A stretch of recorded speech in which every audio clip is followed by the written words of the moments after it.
Está começando agora o programa Jet Time desta semana.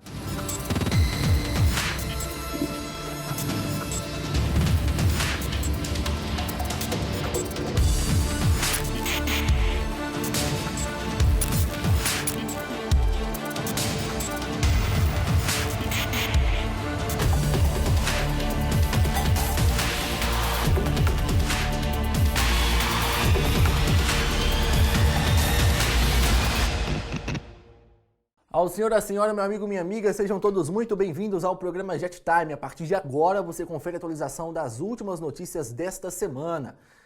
Vamos para as manchetes? A partir de agora, você vai conferir no programa as atualizações do caso Flor de Lis. Você que achava que já tinha terminado as investigações, estão só recomeçando. Impressionante! Uma mandioca gigante foi encontrada no interior de Minas Gerais. Mais de 5 metros, hein? A gente vai conferir aqui em Web Curiosidades. A gente confere no programa dessa semana ainda que o ex-governador do Rio de Janeiro, Sérgio Cabral, foi condenado pela 10ª vez. Dá pra bater até aniversário pra ele, né? Dessa vez, ele desviou dinheiro da merenda dos prisioneiros e dos alunos das escolas do Rio de Janeiro. A gente confere ainda que o técnico da seleção brasileira está na lista dos 10 melhores do mundo. Neymar e Marta ficaram de fora. E a triste realidade de um asilo em Santa Luzia. É notícia estadual, nacional e internacional. Os idosos eram torturados dentro da clínica. Vamos agora para os destaques? Nós atualizamos para vocês agora nos destaques as últimas informações do caso Flor de Lis. Para você que acompanhou aqui no programa Jet Time toda a cobertura do caso, desde o assassinato do pastor, o seu velório, o início das investigações, tudo está recomeçando novamente. Por quê? O Supremo Tribunal Federal adiou a decisão sobre o caso Flor de Lis. Flor de Lis é deputada federal e por isso teria imunidade parlamentar e não pode ser julgada pelas instâncias inferiores, e sim pelo Supremo Tribunal Federal e pelo Ministério Público. A Procuradora-Geral da República, Raquel Dodge, enviou uma carta ao ministro Dias Toffoli pedindo que a deputada Flor de Lis seja julgada e punida se comprovado a sua participação. Segundo Raquel Dodge, Flor de Lis cometeu o crime fora do seu mandato e o assassinato de Anderson do Carmo não tem nenhuma relação com o mandato de deputada federal. Outra nova informação é que o advogado Ângelo Máximo, que é o advogado da família de Anderson do Carmo, afirmou à TV Bandeirantes que o pastor Anderson do Carmo estava sendo envenenado há muito tempo. E uma das pessoas que estaria envenenando o próprio pastor seria a deputada federal e pastora Flor de Lis. O advogado ainda mandou um outro requerimento para o Supremo Tribunal Federal pedindo urgência no caso, já que o ministro Dias Toffoli decidiu que o caso não deve ser tratado com urgência, já que o Supremo Tribunal Federal tem que tratar de diversos outros assuntos. Nesta última quinta-feira, o ministro Luiz Roberto Barroso do Supremo Tribunal Federal decidiu que Flor de Lis deve ser investigada e pediu para que seja comunicado com urgência ao juiz da 3ª Vara Criminal de Niterói a decisão do Supremo Tribunal Federal para que as investigações possam seguir. Em resposta ao ministro, a Procuradora-Geral da República, Raquel Dodge, parabenizou o papel do Supremo Tribunal Federal. O ministro disse ainda em suas falas que o caso não tem nenhuma relação com o mandato de parlamentar da deputada federal Flor de Lis e, com isso, ela deve sim ser investigada e punida caso seja comprovado a sua participação no crime. Afinal de contas, foi um crime de homicídio e não há qualquer ligação disso com um mandato parlamentar. Nesta sexta-feira, a 3ª Vara Criminal de Niterói já recebeu a decisão do Supremo Tribunal Federal e disse que já estará imediatamente voltando com as investigações do caso do pastor Anderson do Carmo, aonde Flor de Lis é uma das suspeitas do assassinato do pastor. O filho da parlamentar Flor de Lis, adotivo, Lucas dos Santos, que foi preso juntamente com Flávio no início das investigações, foi julgado e condenado nessa semana. por causa de um crime que ele cometeu quando ele ainda era adolescente. Ele foi encontrado pelos policiais com um radiotransmissor dentro de uma boca de fumo. E saindo de uma notícia triste para outra pior ainda. Manchete internacional e nacional. A cidade de Santa Luzia, na região metropolitana de Belo Horizonte, está ganhando a mídia, mas com uma notícia triste. Um asilo em Santa Luzia está sendo investigado pela Polícia Civil por torturar e maltratar idosos. Segundo a Polícia Civil, só no ano passado morreram 7 idosos por desnutrição dentro do asilo. É de se emocionar ao noticiar isso, né? Segundo uma funcionária do local, em menos de 5 meses, foram 10. A Prefeitura de Santa Luzia informou que a partir do momento que se iniciou as investigações, 16 idosos que estavam internados no asilo foram encaminhados para o Hospital Municipal de Santa Luzia, 3 deles em estados gravíssimos. Alguns dos idosos já receberam altas, outros 12 permaneceram na unidade até a última quinta-feira e foram retirados do local pelo Ministério Público Federal. Até o presente momento, estão presos os seguintes nomes: Elizabeth Lopes Ferreira, o marido de Elizabeth, Paulo Lopes Ferreira, a sua filha, Poliana Lopes Ferreira, o cuidador Jorman Alexandre Venâncio do Amaral e uma outra filha.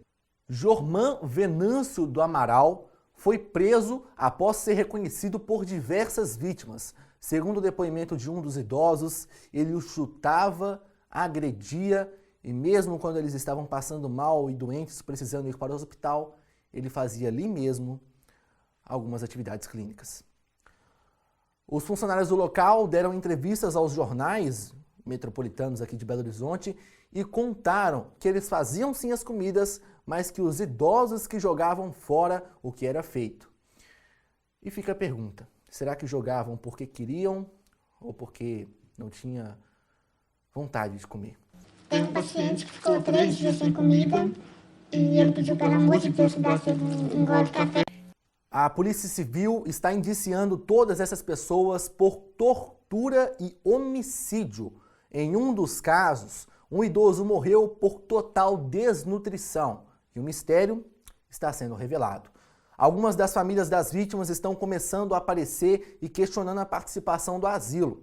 A Polícia Civil encontrou dentro do local cartões bancários, encontrou também benefícios do INSS e pode ser que Elizabeth estava pegando e recebendo o benefício de todos os idosos do local.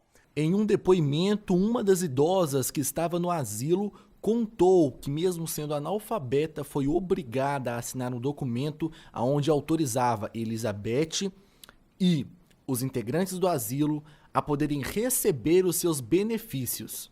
A delegada do caso se pronunciou e a gente confere agora algumas de suas falas.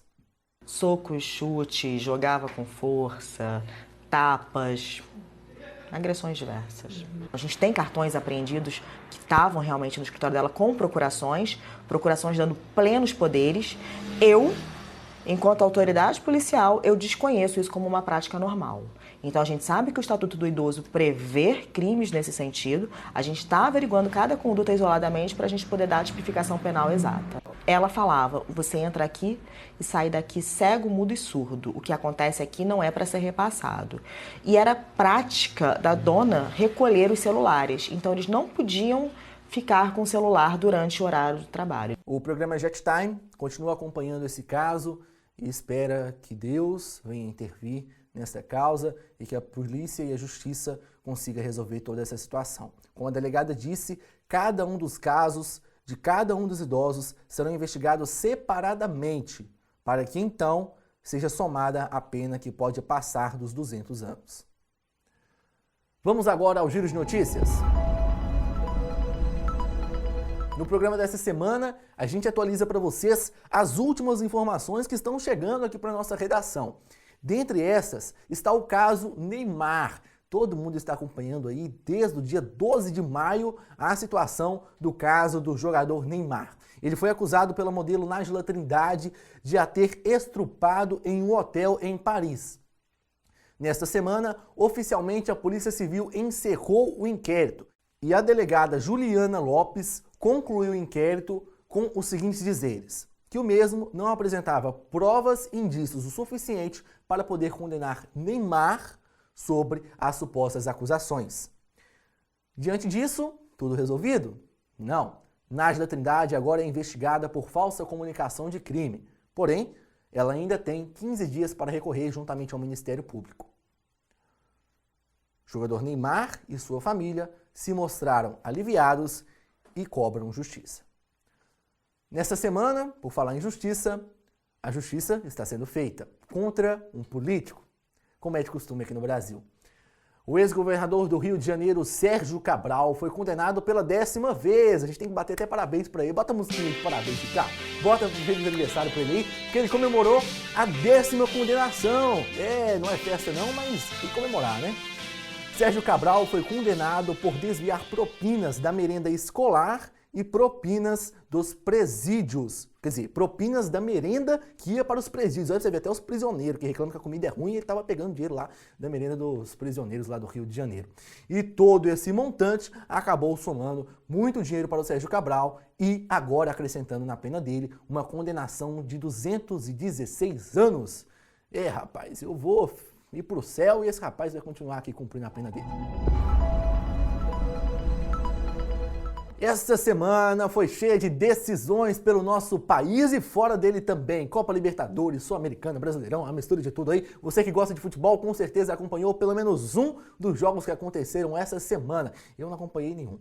Mas para você que acompanhou, eu vou atualizar para vocês aí os placares e como que ficou a rodada aí dos jogos do nosso país. O Cruzeiro perdeu nos pênaltis, mesmo segurando 0-0 por 2 vezes, perdeu para o River Plate e está fora da Copa Libertadores da América. Além do Cruzeiro, o Atlético Paranaense também perdeu e está fora da Copa Libertadores. Já para o lado alviverde, o Palmeiras goleou. O time fez 4-0 em São Paulo e se classificou para as quartas de final da Copa Libertadores. E junto com o Palmeiras, o Flamengo foi avante, conseguiu virar o placar, decidiu nos pênaltis com muita emoção dentro do Maracanã. O Flamengo também está classificado para as quartas de final da Copa Libertadores da América. Indo para a Sul-Americana, que muita gente falou aí que era a Série B, né, da Libertadores, mas que está firme e forte. O Atlético Mineiro venceu o Botafogo e se classificou. De outro lado, o Fluminense também venceu e o Corinthians, por sua vez, venceu. E o técnico Tite foi considerado um dos melhores técnicos do mundo pela FIFA. Os brasileiros há de se alegrar aí que o técnico da seleção está entre um dos melhores. Porém, a Marta, que foi grande sucesso aí na Copa do Mundo Feminina, não está entre a lista das 10 melhores jogadoras. E o jogador Neymar, aí, indiciado por estupro e outras coisas que aconteceram com o jogador, não entrou nessa lista e ainda está envolvido nessa polêmica aí com a modelo Nájila Trindade. Vamos agora para a Web Curiosidade, porque agora é hora de você rachar de rir, meu filho. Encontraram lá no sul de Minas uma mandioca gigante. Roda a vinheta para mim. E nessa semana, o inacreditável, no interior de Minas Gerais, na cidade de Três Pontas, um mineiro, Geraldo José Amâncio, de 45 anos, achou uma mandioca gigante. Você que estava lá zoando a Dilma com aquele remix, ela estava saudando essa mandioca aí. Coloca o vídeo pra mim. Eu tô saudando a mandioca. Eu tô saudando a mandioca. Nós estamos comungando a mandioca. O milho. Nós estamos comungando a mandioca. O milho. E certamente nós teremos uma série de outros produtos que foram essenciais para o desenvolvimento de toda a civilização humana. Eu tô saudando a mandioca. A mandioca tinha 5,4 metros de comprimento, pesando quase 2 toneladas. Jesus do céu! Foram precisos 5 homens para poder carregar o alimento. e mais de 6 horas para poder tirar o mesmo da terra. Olha os vídeos aí que a gente conseguiu com exclusividade. A cidade inteira agora tá antenada nessa mandioca gigante aí. E depois desse flagrante impressionante, hilário aí que você acompanhou da mandioca gigante aí em Três Pontas, no interior de Minas Gerais, tá virando celebridade essa mandioca aí, hein?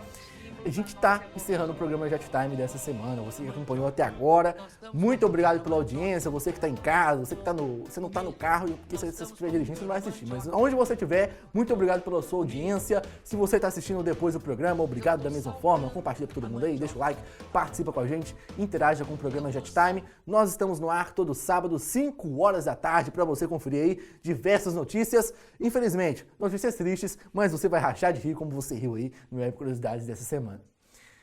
Vamos agora encerrar o programa com aquela palavra abençoada para tocar o seu coração, para a sua vida, para que você venha encerrar e começar a sua semana abençoado pelo nosso Senhor Jesus Cristo. Então, já vai pegando a sua Bíblia aí no celular ou em casa. Se você não tiver a Bíblia, acompanhe com a gente na tela a partir de agora.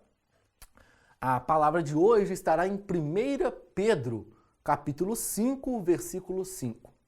Leia comigo. Semelhante vós jovens, sede sujeitos aos anciãos, e sede todos sujeitos uns aos outros, e revesti-vos de humildade. Porque Deus resiste aos soberbos, mas dá graça aos humildes, aos verdadeiros humildes. Humilhai-vos, pois debaixo da potente mão de Deus, para que a seu tempo, ao tempo de Deus, vos exalte, lançando sobre ele toda a vossa ansiedade, porque ele tem cuidado de vós. A você que está acompanhando agora e que assistiu o programa até aqui, você deve ter entendido o sentido dessa palavra. Nós mostramos aqui no nosso programa a soberba, talvez de um jogador, talvez de um político, ou de quem achava que era maior do que aqueles pobres velhinhos que estavam ali e se aproveitou deles. Aqui está uma palavra direcionada a essas 3 categorias que eu coloquei aqui e a muitas outras que existem ao redor do nosso planeta.